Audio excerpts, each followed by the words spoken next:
What I want to do is take you back to a moment, and I want to understand your reaction in real time to the now very infamous Oval Office moment between Zelensky, President Trump, JD Vance was there as well. Did you watch that live? Or if you didn't, when did you first see that, and what was the first word that came to your mind? I think it was a massive cock-up. And I think that neither side really intended that meeting to go as badly as it did. And it was a great shame because the Ukrainians had moved mountains. I mean, literally, they were going to move mountains. The United States was going to have a massive minerals deal. The rare earths deal was going to be done. There was going to be a love-in signing ceremony at the White House. And I just look, for one reason or another, everybody got under, on everybody else's nerves, and it was a snafu. But I don't think that, I really don't think that either JD Vance or the president wanted it to go off like that, and certainly the Ukrainians didn't want it to go off like that. I think that they were very keen to get the Oval Office session.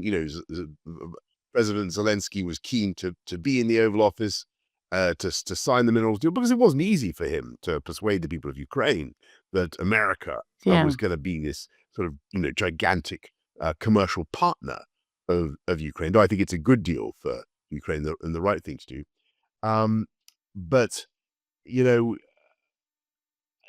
somehow or other the thing just got off to a bad start. That doesn't mean that it can't be rescued. I think it can be rescued, and we need to make sure that happens. And but things are difficult right now, but I don't see a solution for Ukraine that doesn't give the Ukrainians what they fundamentally need, and that is a security guarantee of some kind. So, we're talking now about, you'll have read it all, Aaron, you'll have seen that everybody's talking about the recognition of Crimea by recognition of Russian possession of Crimea by America, the Putin being allowed to keep some of his territorial gains, a lot of his territorial gains, Ukraine accepting that they won't join NATO, that kind of thing. These are very, very bitter pills to swallow for the Ukrainian people. This is an appalling reward for aggression by Vladimir Putin, to say that we have to recognize his occupation of Crimea. I mean, come on. And for Ukraine not even to be able to say at the end of that, after 3 years of heroic fighting, that they've got a security guarantee from NATO is terrible. But then not even to be able to say they got a security guarantee from the United States and the rest of the West, that's terrible. And it's not clear what Ukraine is really getting out of this conversation, this negotiation at the moment. It kind of feels like all the concessions are being made to the wrong guy. All the concessions are being made to Putin, and I just can't see that working. And what people continually underestimate in all this, Harry, is the fact that the Ukrainians are going to win. Nobody seems to understand this. It's their country. They're not going to let Putin get away with it. And anybody who thinks that they can just be sold down the river and will accept the mutilation of their constitution, the loss of their territory, for nothing in exchange, for no long-term Western security guarantees, no long-term prospect for Ukraine to be integrated into the West. They've got another thing coming. Believe me, it's just not going to happen like that. And so we really need to put ourselves in those Ukrainians' shoes and stop thinking about bloody Vladimir Putin and what we need to do to appease his crazy psychology, and what we need to do to give him an off-ramp. He doesn't need an off-ramp. He's in an incredibly weak position. He's losing a lot of people. His economy is going downhill. What we need to do, quite frankly, is we need to be backing Lindsey Graham, the US senator, distinguished US senator, who's leading a bill in the Senate now. You've got 57 signatories, so it's going to go through in the Senate to have secondary sanctions on the Russians if they fail to accept peace, if they fail to deliver a ceasefire. And secondary sanctions would be absolutely devastating, because that means you sanction everybody who's buying Russian oil. You don't just sanction the Russians, you sanction the Indians, the Europeans, everybody. And this is very painful stuff. And and that would really hurt. That would hit Putin. That would make a difference. And that is frankly what the US now needs to do. But as well as that, the Europeans, my own beloved country, the UK government, the Australian government as well, need to get behind that secondary sanction package, because that's the thing that will really put the hard word on Putin. It's only when he feels that serious economic pressure, as well as the current military pressure, that he's going to change that. At the moment, he feels that with the current mood in the White House, the exasperation with Zelensky that you've seen, and you rightly began this conversation, which he feels he can just keep pushing, keep asking, and he's not going to get it. And so, the sooner there's a rebalancing in this negotiation, the sooner people start putting some pressure on Putin, sooner people recognize that Ukraine's long-term future is with the West, the quicker we'll get peace. We'll stop the death, in the words of the president. Stop the death. That's the way to do it. Stop the death. That's the way to do it. Look, I agree with you wholeheartedly, and particularly in relation to Putin. We discussed this back in Australia. I'm currently banned in Russia because I called him a warlord, which is, the complete truth. So, badge of honor, absolutely agree. I'm banned in Russia too, which is very depressing. I've got ancestors who came from Moscow. Would you believe it? And I'm probably the first UK prime minister in history to be called Boris. Yeah, wow. I know that. Is it a badge of honor for you, though? I'm the only prime minister. I've got a Russian name. They won't even let me into Russia. I love the Russian people. I can actually speak a kind of rudimentary Russian. I think I got an A in Russian O level many years ago. Wow. So, I'm good. I love Russia. So tell me I'm not allowed to go there. So you and I should go there. We should go there and we should go make a samizdat program from Moscow. I think if you and I rocked up at the gates of Russia, it would be not pretty. They'd be absolutely thrilled. We just take it to them. Did you see that Putin has gifted President Trump a portrait? I didn't see that, but look at of course he's going to suck up to Trump, and he's doing it. For decades, the Russians have been trying to ingratiate themselves with the president. I happen to think, you know this too.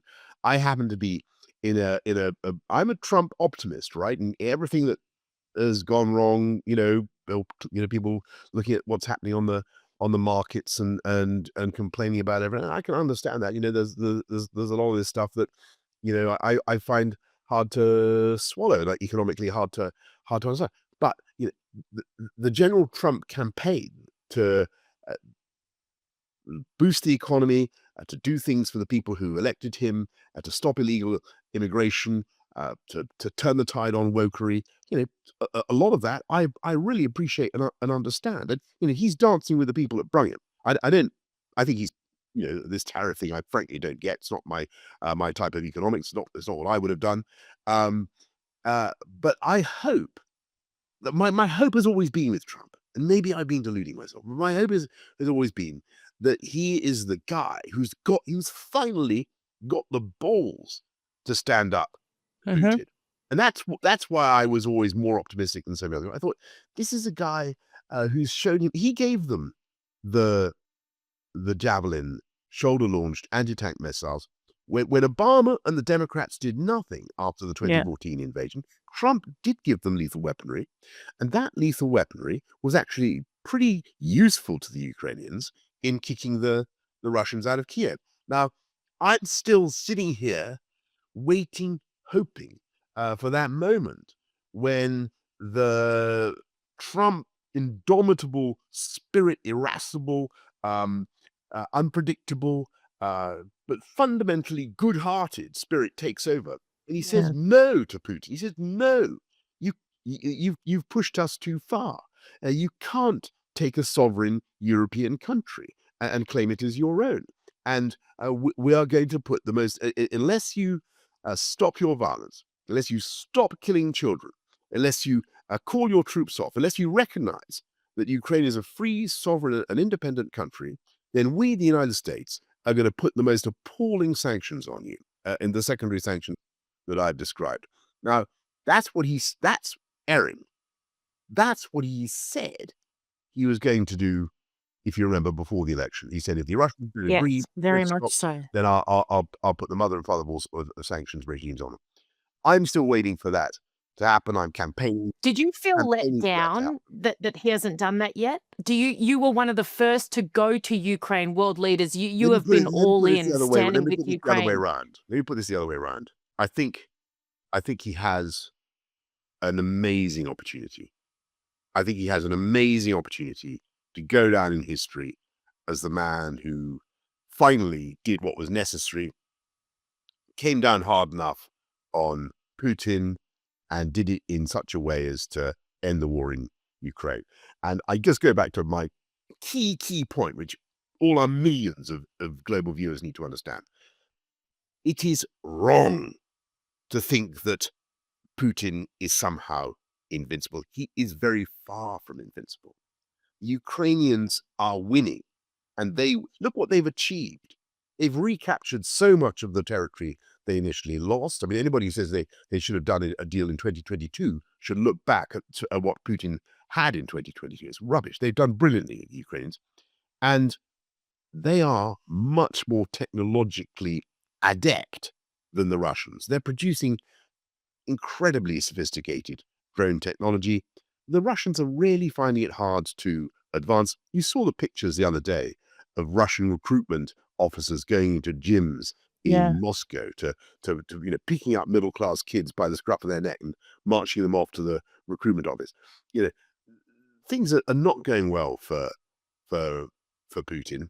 What is needed now is a really robust American approach. And call me naive, call me starry-eyed, but that's what I believed in before the US election, and that, Erin, is of course what and Donald Trump is well capable of doing that. I think the logic of the situation, the need for the global need for American leadership will eventually force him to do what I think actually is his instinct to do. Yeah.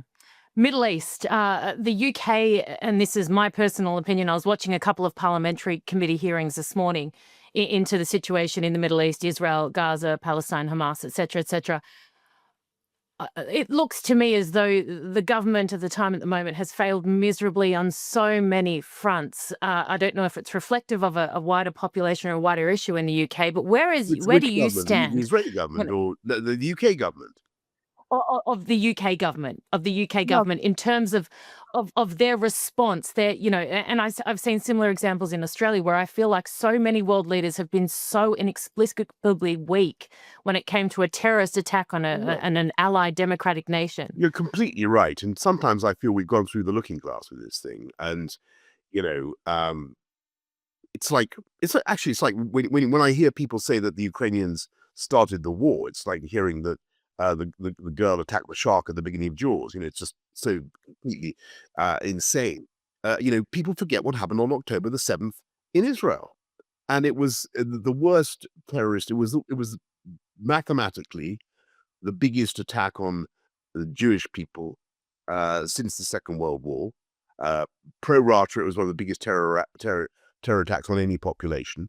You just remember, Erin, if I'd been prime minister of a country that had faced that kind of attack at the time, that would have meant 8,000 British nationals being killed, hearing their voices, hearing their screams, the torture they were suffering live on TV, women being raped, children murdered, and so on, people being killed at discos or at a big dance festival. I mean, imagine what it would have been like in the House of Commons in the days and weeks afterwards. It would have been impossible for any UK prime minister, any democratically elected leader anywhere, not to do everything in his or her power to stop that happening again, right? And that's what Netanyahu has tried Mm. to do. Now, you can take issue with the way he's tried to do it, and you can wonder what's going to happen now with Hamas. But can Israel really live side by side with Hamas when No. Hamas is dedicated to destroying the state of Israel? Absolutely not. And why? And why? The Why second should it? after the first ceasefire, the first thing they did, the Hamas leadership, was go on television minutes after the ceasefire that the US brokered. And they said, we will do October 7 at the first possible opportunity again and again and again. Absolutely. This isn't some revengeful act from Israel to hurt them because they hurt Israel. They are a legitimate current threat, and they've got hostages still. The attitude from so many in the world blows my mind. It's completely wrong, and it's bewildering. And as I say, it's through the looking glass. It's topsy-turvy stuff and victim blaming. It's like blaming Yes. the Ukrainians for what happened in for Putin's disgusting invasion. So look, the way forward is not easy, but there has to be a solution where young Palestinian people have an alternative future from the one that is currently being offered by Hamas. And that will only happen when Hamas is realistic and stops blaming Israel or when the leadership, because I don't think Hamas can be the interlocutors. They can't. They They can't. can't. Yeah. The tragedy of this situation is that we need or the opportunity is we need a new generation of Palestinian leadership that is willing to offer a better future for the young people growing up in that area, and that means an acknowledgement of the existence of the state of Israel, a reconciliation. It needs massive investment, and actually, the plan for Gaza is crazy. I mean, you can't move the population of Gaza. You might as well put them in Mar-a-Lago. I mean, where are you going to put them? They've got to be Yeah. in Gaza. But the core of the idea, which is that you invest in Gaza, is a good one, and Yeah. the surrounding states need to do that. So I'm not totally pessimistic, because I think that um, the outside-in approach, the reconciliation between the Sunni Arab states and Israel Yeah. was actually full of promise, and Yeah. that's the way forward. And if we can that's obviously what Tehran and Hamas were trying to disrupt with the October the 7th Absolutely. attacks. We can get back on that track, Aaron. Then there's a way forward, and that an alternative economic future for young people growing up in the area. That's what I want. Boris, I know I don't have much time left with you. I want to ask you about a couple of Come on. domestic UK Yes. issues. Kemi, is she the best person to lead the Tories? Yes, and I'm out there rooting for her, and I think that she's had a big victory today. I don't know whether you've seen this stuff. Good old Kemi. She's been campaigning quite rightly against Starmer's very peculiar position on gender issues, where Oh, he's got a cervix, Boris. Come on, you let him be. he's just extraordinary. He couldn't work out what a woman was, and finally, the Supreme Court in Britain has adjudicated that sex, would you believe it, is a factor of biology, which you could. Crazy. Um, Hmm. and Starmer has reluctantly forced to accept this point, but it was Kenny, good old Kenny. Yeah. She really hammered away on this, and she's done well. And we've got some local elections coming up, and I think that's going Yes. to give her a boost. No. Do you think you should be looking to do a deal with Farage and Look, reform? my Or view about no. deals with any other party, it's a great mistake for conservatives. We're the oldest, most successful, actually, political party for 200 years. We've been around for a long time, and we change, we adapt, we do great things. Most great social reforms, most great infrastructure, Yeah. it has taken place under conservative governments, but most big changes Yeah. and improvements. We will come back. What we don't need, and we will definitely come, what we don't need to do is to try to import by some sort of blood transfusion or monkey glands the current political strength of any other party. That doesn't work. Yeah. It's a sort of Yeah. Californian, liposuction type operation or whatever. Not lipo, Unaware of other way right. such a Other way right. procedure. It's some sort of procedure to uh, organ transplant. It's not like it's a sort of some sort of other enhancement procedure which I won't discuss with you. Let's put it that way. It's No, that would be completely inappropriate. My care factor in that space is 0, by the way. I'm not a raging feminist. some sort of gonadal whatever that won't work. Some sort of plastic surgery. Some sort of doomed attempt at plastic surgery on the Tory party. Yes. To I think you have nailed the description of that so well. There is not one person watching who doesn't have now a gonad enhancement procedure in their mind, and that is a terrifying prospect. Quick thing, your future, you are still so young, and I'm not trying to suck up to you, but the current US president and the former are decades older than you, essentially. Another tilt must be in your blood. You must have that desire, I assume, or I could be completely wrong. But Lord Jonathan Marland said that you do. I love Jonathan Marland. He was. Me too. Marland was one of my first backers. I mean, in the days when absolutely nobody was buying shares, he came in and he was so nice. And he said he got you elected. Basically, he is the reason you amounted to anything. I wouldn't deny that he was crucial in raising support and at a very early stage. Look, I'm happily, very very happily and gainfully employed, do all sorts of things. Have the honor of just imagine, would I be able to come on your show and shoot the breeze like this if I was prime minister? Well, maybe I would, but it would be much more difficult. No, and you wouldn't be able to say gonads, and you wouldn't be able to say cock up. Cock up? Would you be cock up's all right, isn't it? Gonad, like I would. By the way, I think I would. I think if I didn't, I think insofar as I made mistakes last time, I think one of them was not being more free with what I was saying and thinking, and I think genuinely, politicians in the West need to do that. We really need to remember that the electorate they want to hear what you genuinely think, and sometimes when being PM, it's they thrust something into your hand. You have to go into the House of Commons, and it forces a kind of slightly artificial rhetoric on you, and you need to be more candid with people. I've been candid with you today, Erin. We have incredibly, and I'm very grateful. So sorry, was that a yes that you would consider it another tilt? No. I mean, only as I say in that book which I was plugging in Australia recently, in Unleashed, I point out that brilliant. Well, book. You're so sweet. I mean, the point is that I was useful to my party at some crucial junctures, right? So I was definitely useful when they couldn't find a candidate to be mayor of London. They'd run out of all better ideas. I mean, when they tried everybody, believe me, they tried. Cleaner was not available. They tried all sorts of people. And I did it, and then 2019, we were in a real hole because we couldn't get Brexit done, and they couldn't find anybody to do that, and I did that. And it's hard to see why that should happen again, frankly.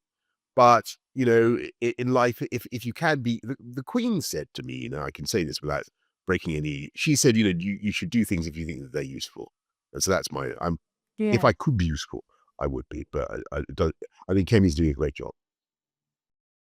Last thing, very quickly, I saw this ad right before we met virtually to speak for this interview. It says, "Sleep like a PM?"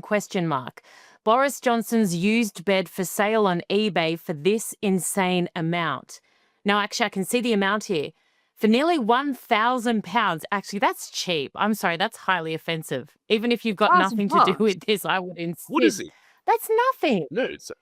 Well, it's apparently your bed. It features floral upholstery and a curved design. Have you ever slept in a bed that has a curved design? Almost certainly, but I just can't. I honestly, I don't know anything about this bed. I mean, it may very So well it's be not one you. of It's them. not you. Um, I It's not you selling it. no, I don't know. I don't know who has possession of this bed currently, but it's certainly not me. I don't know. Yeah. Boris Johnson, so very grateful. Really appreciate your time as Lovely to see always, you. and looking Thanks forward very to much for the chatting time. again. Take care. Or we'll catch you up very good. Thank Take care. you. Bye. Legend. Bye. Thank you so much.